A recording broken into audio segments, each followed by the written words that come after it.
salmo. Isso o que significa?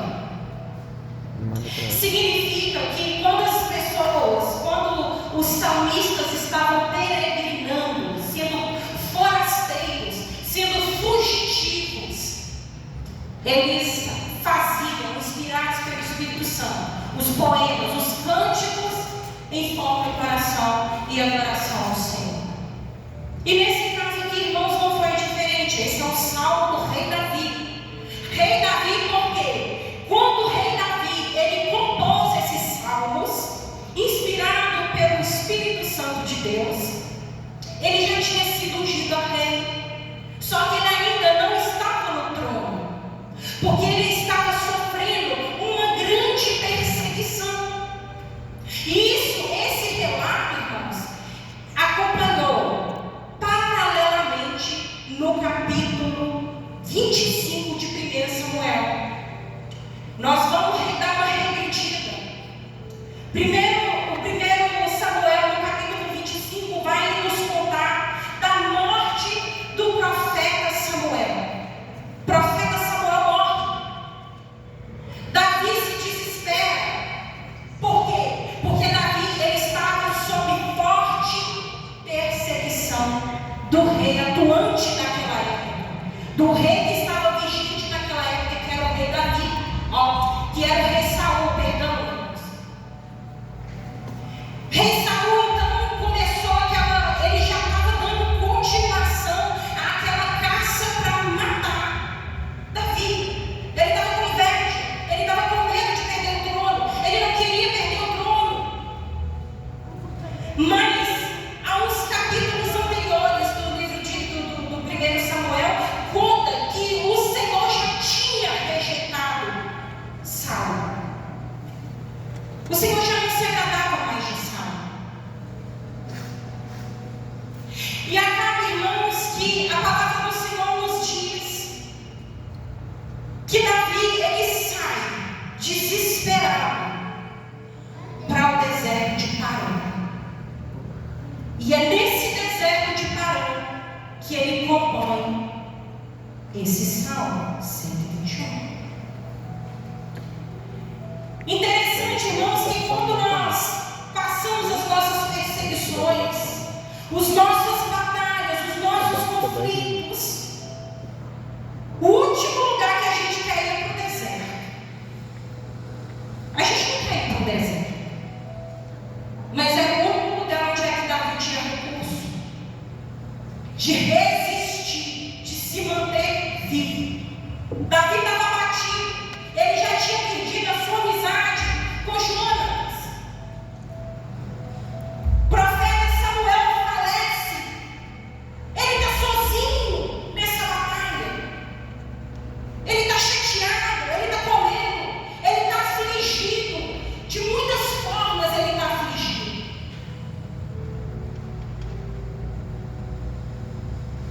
E ele se refugia no deserto. Olha, irmãos, de repente nós temos vivido também as nossas batalhas. E às vezes as batalhas são tão intensas, e são tão penosas, e são tão cansativas, que às vezes também nós nos escondemos, nós fugimos para os desertos da vida, não é verdade, irmãos? Só que até no deserto, irmãos, quem é aliançado com Deus é guardado por Ele. Aleluia. E nós vamos entender o mistério da palavra, porque às vezes, irmãos, nós não temos que ir junto com a manada, nós não temos que ir atrás de multidões, nós precisamos nos isolar, irmãos. Tem batalhas nas nossas vidas, irmãos, que nós vamos vencer na solidão dos nossos dias. Nós não vamos ter um intercessor, nós não vamos ter um amigo. Davi tinha perdido o seu melhor amigo, Davi tinha perdido o seu profeta, Davi não tinha irmãos, Davi era rejeitado. Mesmo depois que ele foi ungido a rei, irmãos, vocês acham que ele foi ungido e logo em seguida já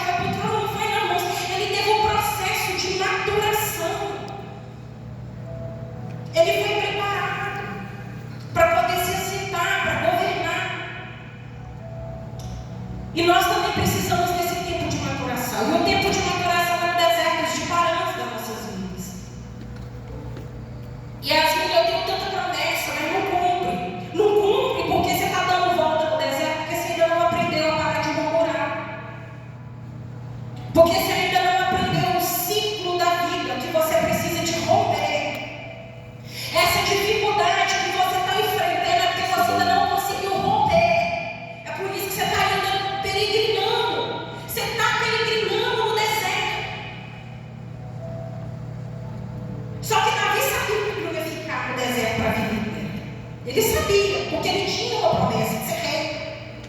E ele não podia governar no deserto. Então ele sabia que ele estava ali de passagem.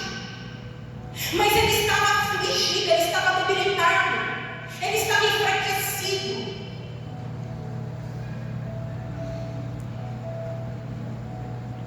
E por isso que é um cântico de peregrinação. Ele estava sendo moldado para o futuro reinado. E em todas aquelas circunstâncias ele inicia o salmo: eu elevo os olhos para os montes. Por que montes? Porque montanhas. Lá no deserto onde ele estava, irmãos, ele avistava os montes, as colinas, as montanhas. E eu fazendo um estudo, irmãos, eu entendi que naqueles montes, nos tempos remotos, nos tempos antigos, os idólatras levantavam altares para Baal, para Baalins, para demônios, nesses cumes dos altares. Tinha que ser um lugar mais alto, era um lugar onde se faziam os sacrifícios, é onde se faziam os rituais, era onde se dava toda sorte de idolatria, de imundícia, tudo aquilo que Deus abomina. Os pagãos faziam naquela época. E Davi lá debaixo de um sol rachando de 40 graus, eu acredito, porque o deserto não estava fácil não, viu, irmãos, a situação. Ele olha para aqueles montes e ele contempla as pessoas se rendendo a deuses estranhos. E ele se entristece. E é onde ele fala: eleva os meus olhos para os montes. Mas ele sabia que não era no monte do sacrifício dos idólatras que viria o socorro dele. Agora faz sentido? Por que ele tinha que olhar para o monte, Yasmin? Por que ele olhava para a montanha? Por que essa fala? Porque ele estava no meio do deserto, irmãos. Talvez a vontade dele era de estar lá no cume do monte, da montanha, para poder estar mais próximo de Deus, entre aspas, para pedir Deus um socorro, assim como os idólatras estavam fazendo naquelas regiões altaneiras. Isso é história, né, irmãos? Isso não está escrito na palavra, mas quando a gente busca, aprofunda, a gente tem essas revelações, esse entendimento. Isso vai trazendo clareza para nós da circunstância, do momento que Davi estava ali vivendo. E por quê? O que levou ele a fazer aquilo daquela forma, com aquelas palavras? Por que ele foi inspirado daquela forma? Qual era o contexto, qual era a realidade dele naquele momento?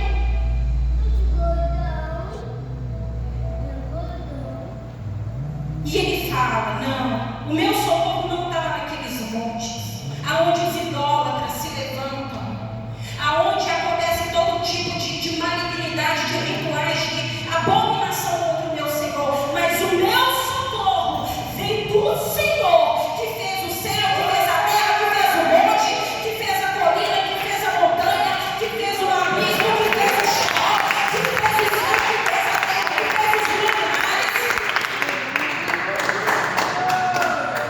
Irmãos, olha o momento de fragilidade do cidadão.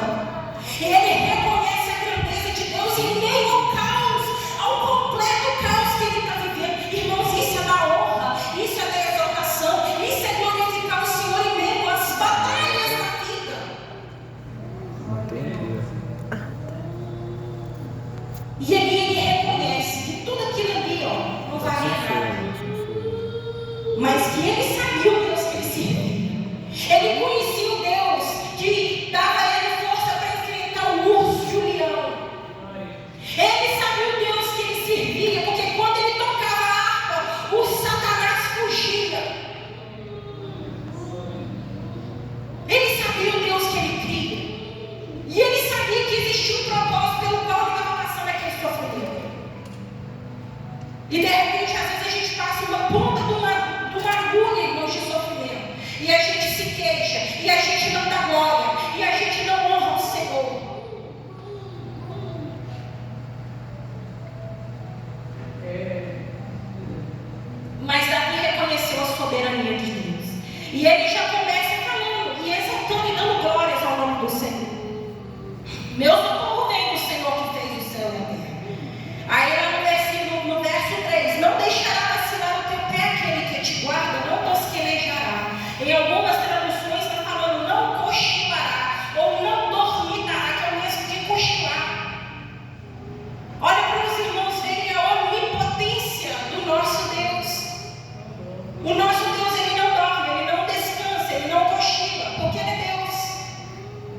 Então ele sabia que ele estava totalmente seguro na presença.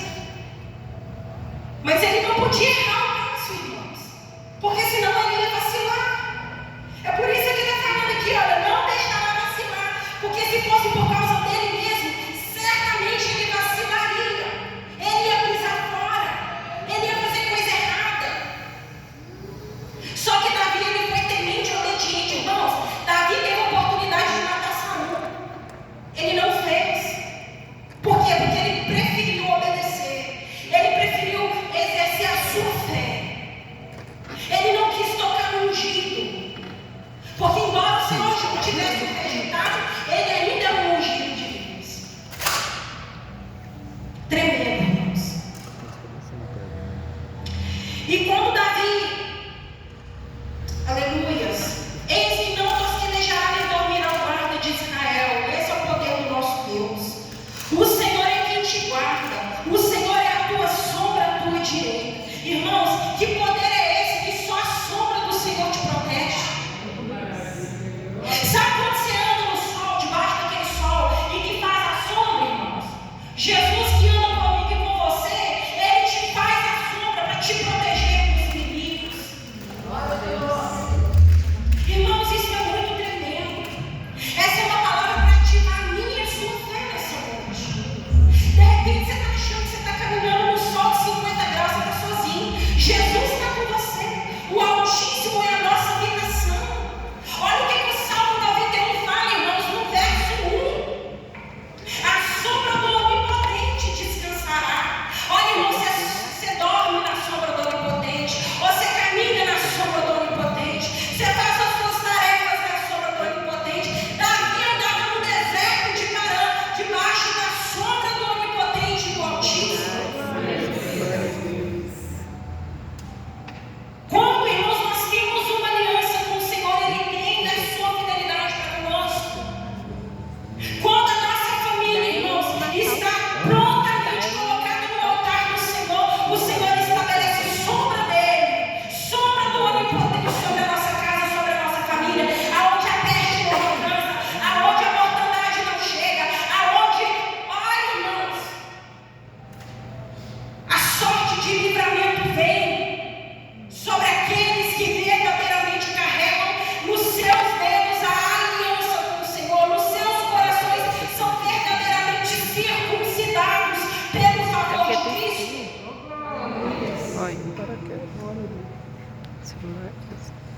Olha, irmãos, essa palavra é muito tremenda. Eu quero ressaltar, eu quero abrir um parênteses aqui e trazer uma informação, irmãos, que um poema ou uma poesia, ele tem tanto o seu sentido literal, a risca daquilo que está escrito, quanto o sentido figurado, uma figura de linguagem, uma força de expressão que é usada, irmãos, de acordo com a cultura dos povos daquela época. Significa dizer, irmãos, que tudo que nós lemos na palavra de Deus, ele tem um significado literal. Você tem que entender aquilo que você está lendo, mas também a revelação do Espírito Santo desce. E quando a revelação do Espírito Santo desce, aquilo que era apenas literal se torna espiritual. E quando se torna espiritual, alcança o nosso espírito. Quando alcança o nosso espírito, traz transformação de vida. Quando traz transformação de vida, eu sou curada, eu sou sarada, eu sou restaurada, a minha casa é protegida, o meu trabalho é protegido, as minhas finanças são protegidas.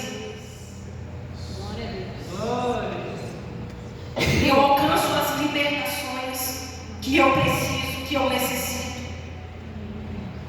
É assim, irmãos. E aí vem falando assim, olha, irmãos, o verso, irmãos, 6 é o verso-chave dessa pregação. Foi a revelação que o Senhor me deu já faz tempo, irmãos. Eu nunca trouxe essa palavra para os irmãos. Mas hoje aprove o Senhor essa oportunidade. E aí falando assim, irmãos, fala assim, olha, presta atenção. O sol não te molestará de dia, nem a lua de noite.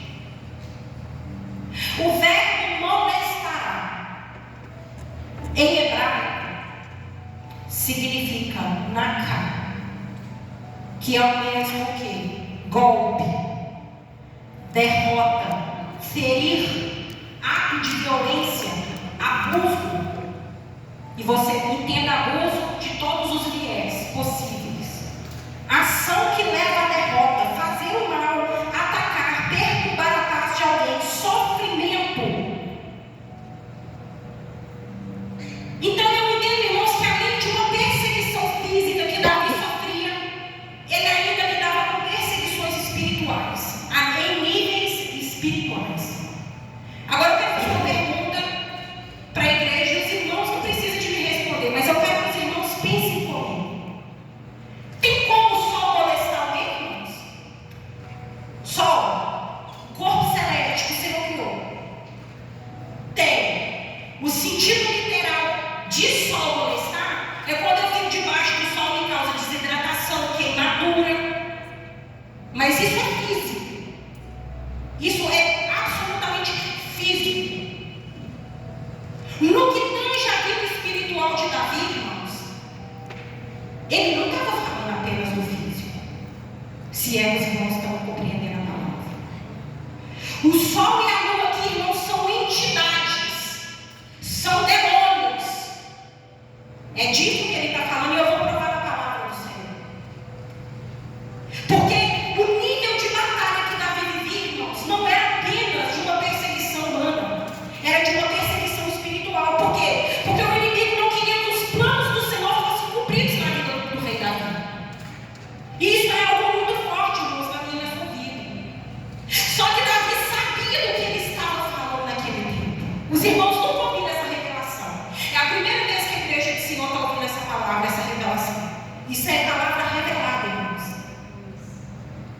Isso você não vai encontrar em hoje. Isso ninguém, irmãos, dos estudiosos da Bíblia vai falar isso, porque isso vem do Espírito.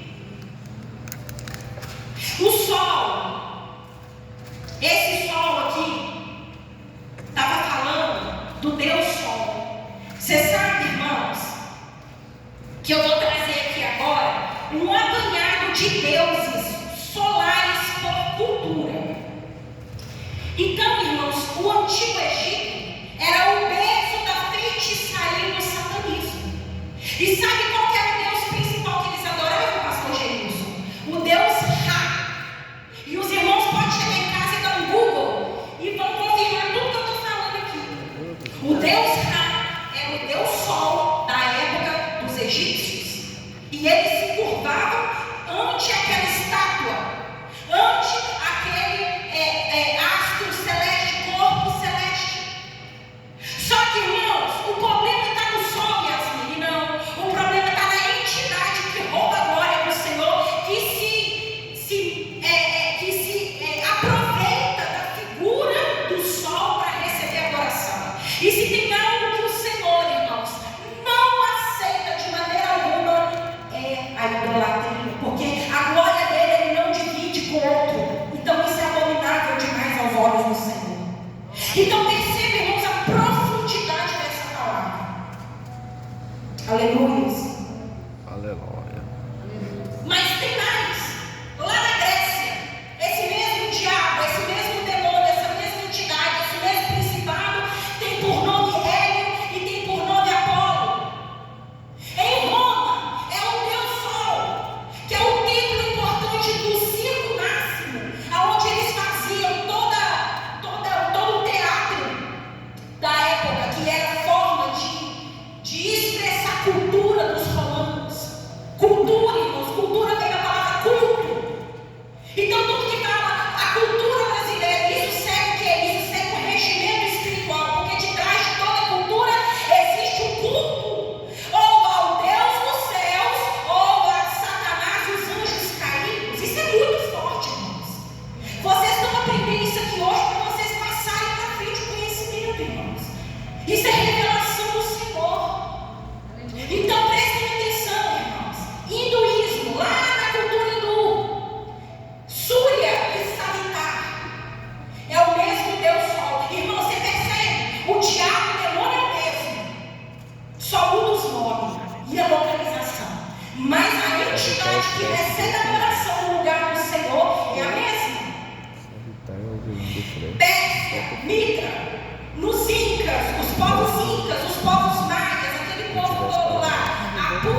Tuti. E no Brasil, os indígenas, Tupi-Guarani, é o Guaraci.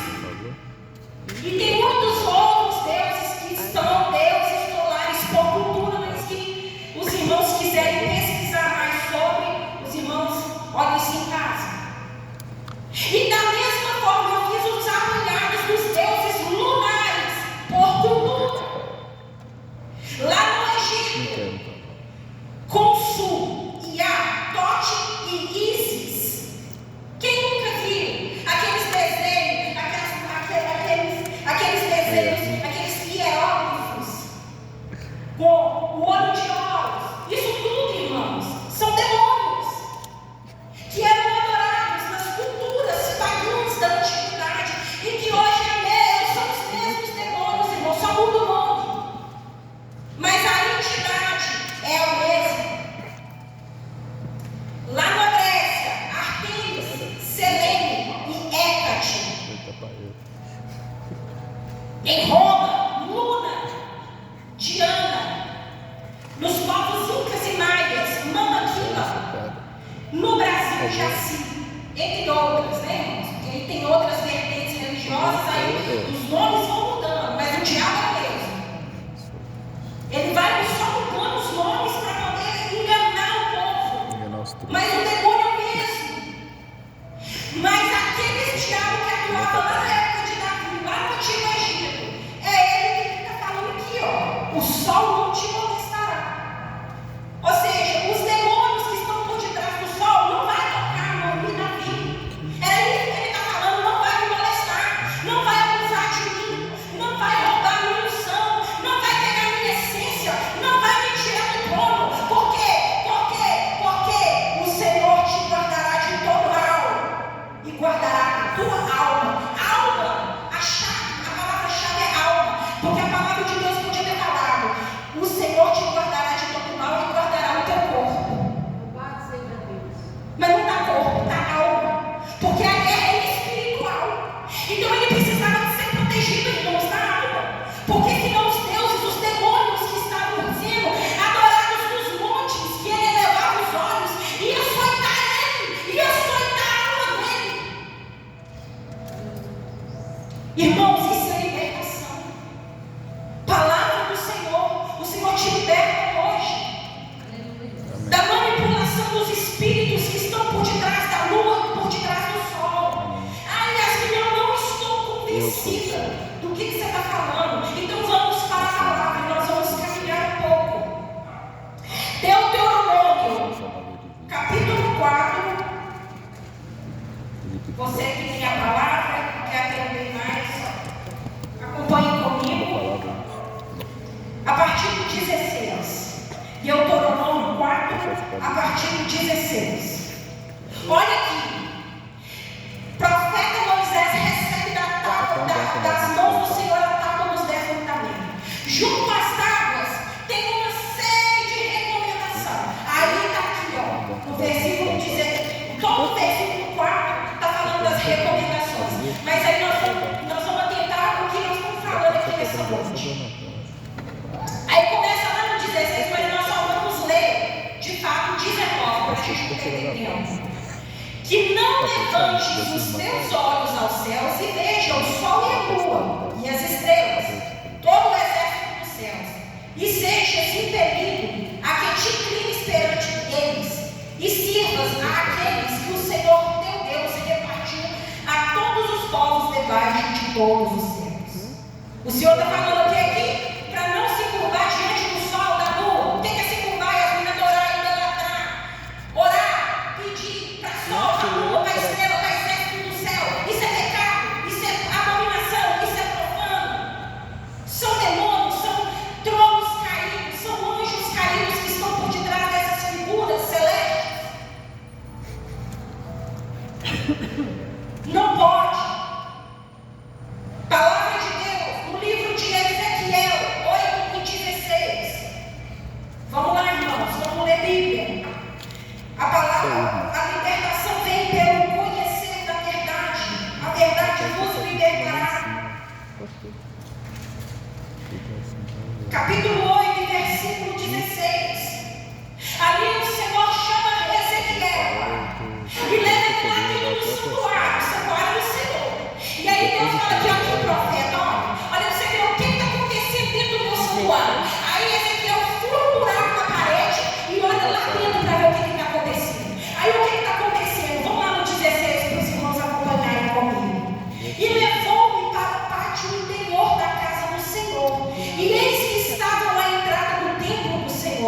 entre o pórtico e o altar, cerca de 25 homens, de costas para o templo do Senhor, com os rostos para o oriente. E eles, virados para o oriente, adoravam o sol. O povo dentro da igreja com idolatria e com demônio. Dentro do santuário do Senhor, com as costas viradas por dentro, se prostrando, adorando o sol, adorando demônios.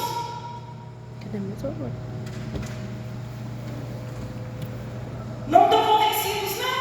Então agora nós vamos para Mateus. As mulheres, claro, você está lendo só o Antigo Testamento, então agora nós vamos para a Nova Aliança. Nós vamos ver o que Jesus fez na vida do jovem. Mateus capítulo 17. Abre a palavra, irmãos, e marca os textos, depois vocês leem em casa. Libertação. Deixa o Senhor te libertar nessa noite. Deixa o Senhor te ensinar acerca da palavra.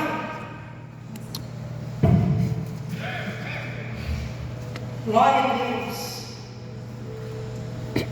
Mateus 17 está falando assim, olha. A partir do 14.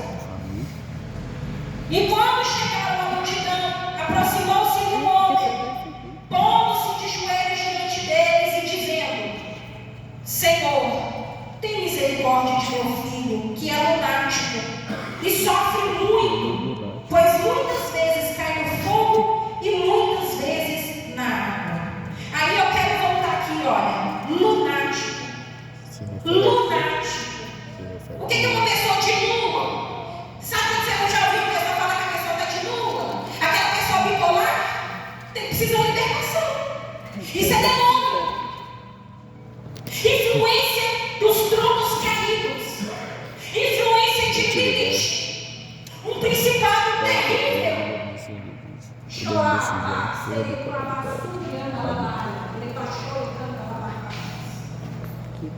Jesus libertou um lunático das garras do Deus da lua.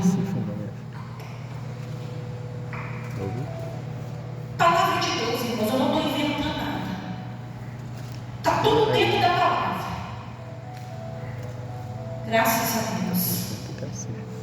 Esse jovem foi liberto, irmãos. Olha para vocês verem. Cai no fogo e cai na água. Você já viu aquela pessoa que uma hora tem um ditado nos antigos assim, uma hora a pessoa está no angu e depois está no carinho. Significa aquela pessoa instável, aquela pessoa de ânimo dobre. Um dia está bem demais, outro dia está mal demais. Isso é demônio. Tem que ser liberto. E como é que a gente é liberto? Nós somos libertos pela palavra. A palavra é a única ferramenta de libertação das nossas vidas. Porque a palavra é Jesus, irmãos. É Jesus que liberta as nossas cadeias, as nossas fragilidades. O menino precisava de tanta libertação, irmãos, que o pai ajoelhou perante o mestre e falou: por favor, Senhor, me ajuda na minha incredulidade.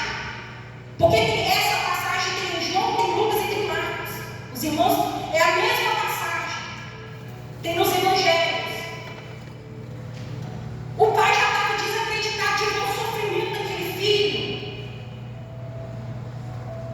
Agora eu pergunto para os irmãos: será que Davi não sabia o que estava por detrás daquele sol e daquela lua?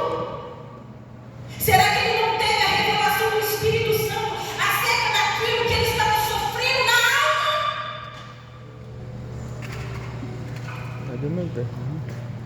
Ele sabia, irmãos. Ele sabia que ele estava sob a mira dos demônios. Que não era só o homem da terra que queria alvejá-lo, mas os demônios queriam dar cabo da vida dele também. Agora eu quero perguntar para a igreja: você está sabendo com quais demônios você tem lutado? Porque a palavra no livro de Efésios já nos garante que a nossa luta não é contra sangue e carne, mas contra os príncipes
Irmãos, isso aqui é comida para gente grande. Quem está acostumado com leite não é isso aqui não, irmãos. Mas eu sei que os que estão aqui estão preparados para essa realidade. Aleluia. E vamos aprender a guerrear contra esses demônios, contra as influências dentro dos seus lares. Leve esse conhecimento, irmãos. Toma esses salmos para a sua vida como não apenas um poema e um cântico de peregrinação, mas como uma oração em níveis, em alto nível de batalha espiritual. Pelo amor de Deus, faz isso. Porque lá no deserto de Parã, Davi não teve um intercessor. Ele teve que orar. Ele teve que orar. Ele teve que clamar. De repente, o deserto que você está passando hoje, irmãos, não vai ser a imposição de mão do pastor que vai te libertar. Não vai ser a imposição do pastor que vai te curar. Não vai ser a imposição da missionária que vai te levantar. Vai ser o seu posicionamento diante da palavra redentora de Jesus Cristo. Você tem que se levantar. As suas batalhas são suas. Não tem como eu pegar, irmãos, a minha cruz e pegar a sua cruz e carregar a cruz de todo mundo, não. Não é isso que o pastor está fazendo, não. O pastor está aqui para te ensinar você a carregar a sua cruz. É você que carrega a sua cruz. É você que luta as suas batalhas. Porque enquanto você está lutando as suas batalhas, o Senhor está te preparando para a guerra. Tem um salmo maravilhoso, irmãos, o salmo 144. Senhor, prepara as minhas mãos para a peleja e os meus dedos para a batalha. A minha mão para a guerra e os meus dedos para a batalha. Você sabe o que isso significa, irmãos? Que Davi tinha duas espadas. Uma espada era para cortar a cabeça de Golias. E a outra espada era a harpa. Porque ele tocava e o diabo fugia. Você sabe o que eu quero dizer, irmãos? Que batalha espiritual anda de mão dada com a adoração. Se você não sabe adorar para mandar o Satanás embora, não adianta ter sua espada, não. Tem que ter adoração. São duas armas poderosas de guerra. Eu estou te ensinando a batalhar, a guerrear dentro da sua casa. Eu estou te ensinando a batalhar, a guerrear dentro do seu lar. Sabe aquele homem que não te dá sossego, aquele homem que tira a tua paz? Começa a pegar a palavra e começa a batalhar. Começa a pegar a sua arma e começa a declarar o nome de Jesus. Declare pelas ruas o nome de Jesus. Declare na sua casa o nome de Jesus. Declare nos morros o nome de Jesus. Declare no trabalho o nome de Jesus. Aí eu quero ver não vencer, irmãos. Vence. A gente até passa os apertos, a gente até passa as batalhas, mas é para nos fortalecer para as maiores guerras. E nem sempre, irmãos, outra verdade, nem sempre nós vamos vencer as batalhas, tá? Nem sempre. Muitos na palavra perderam. E você sabe por que o Senhor permite eu e você nós perdemos algumas batalhas? Nós perdemos a oportunidade de adquirir aquele carro. Nós perdemos aquela oportunidade de emprego. Para o ego não envaidecer. Para a gente não achar que a gente bate o joelho no chão e acontece na hora que a gente quer. É assim não, irmãos. A gente anda debaixo da vontade permissiva e plena de Jesus. É na vontade dele que as coisas caminham na nossa vida. A gente não diga para o cordeiro o que ele faz. É o cordeiro que diga para nós o que nós faremos. Aonde nós estaremos. O que nós adquiriremos.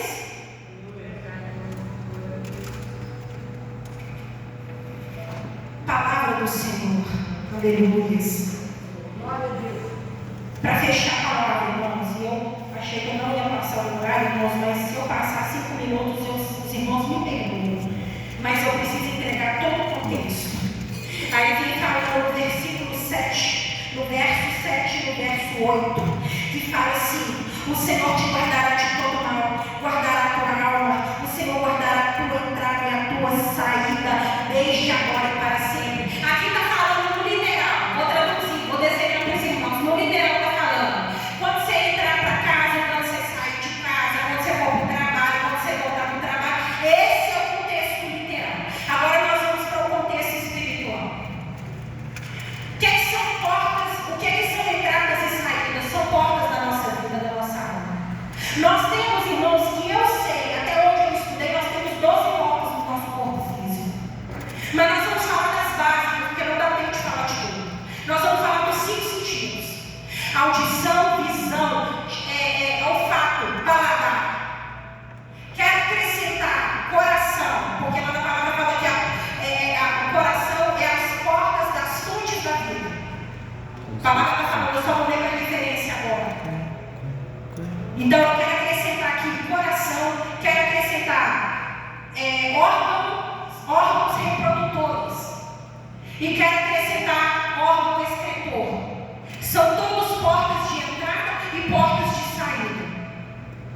Entrada e saída de quê, irmãos? Ou do Espírito Santo ou de demônio. Você já viu aqueles povos que fica indo para aquele ritual lá? Que fica, ai Deus abriu o chakra. Não sei o que do chakra. Aqueles povos que ficam lá fazendo meditação de Buda. É tudo demônio. Demônio que entra nas portas de entrada da vida da pessoa. Entra pelo que, Yasmin? Entra pela boca, pelo paladar. O pecado entrou pela fome, pela boca. Ela vai lá e comeu o fruto proibido. O que aconteceu? Todo mundo morreu. Por causa da fome. Aí o que aconteceu? A vista. Outra porta de entrada. O que você está alimentando a sua vista? Está alimentando a prostituição? Está alimentando a pornografia? Está alimentando de vídeos que são indevidos? Pois é, os demônios estão entrando. Está entrando porque se aloja tudo na mente. E aí depois fica igual um lunático lá, caindo no fogo e caindo na água, não sabe por quê. O que você está ouvindo? Está ouvindo música secular? Está ouvindo música do mundo? Está ouvindo as trends aí no momento? Está entrando demônio aqui, ó. Porque são as portas de entrada. Xarabaçou, trebaçou, trebaçou. O que está descendo para o seu coração? O coração é a porta das fontes da vida. A palavra de Deus fala que a boca fala daquilo que o coração está cheio. Você imagina? Se eu estou cheio de podridão aqui, se eu não santifico a minha vida, eu vou jogar podridão. A fonte que eu vou jogar é podridão. Órgãos reprodutores. Eu não preciso nem de entrar em detalhe. É verdade, irmãos? Portas de entrada. Entrada para demônio. Agora, quando eu tenho o Espírito Santo, entrada para o poder de Deus. E vamos confirmar isso na palavra? Vamos, porque tudo tem que estar pautado na palavra. Mateus 6:22.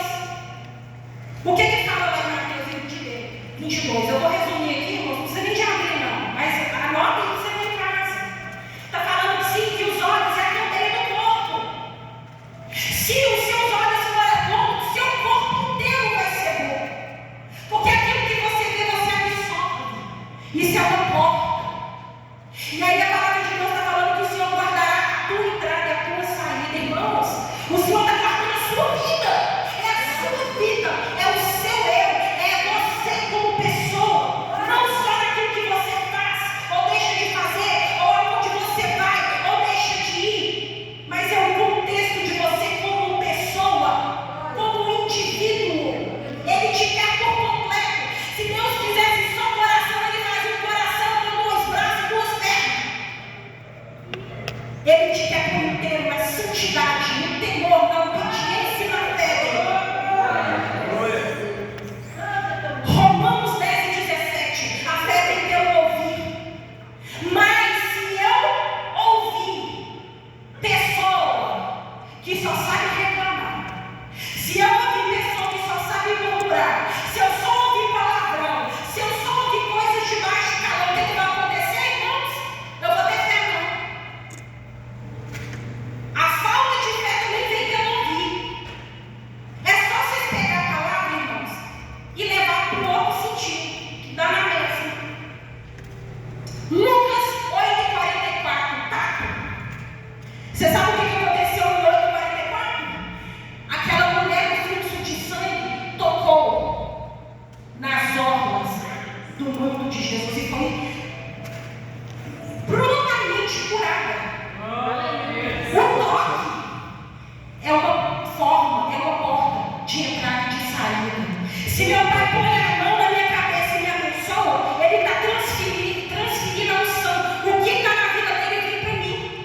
Agora, se a pessoa não está debaixo do manto da autoridade, se a pessoa não está debaixo da santidade, a hora que ele bota a mão na cabeça, ele transfere demônio. Te macula a tua santidade.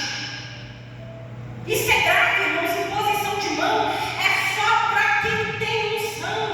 É só para quem está na posição. Não deixa qualquer pessoa meter a mão na tua cabeça, não. Porque está ruim.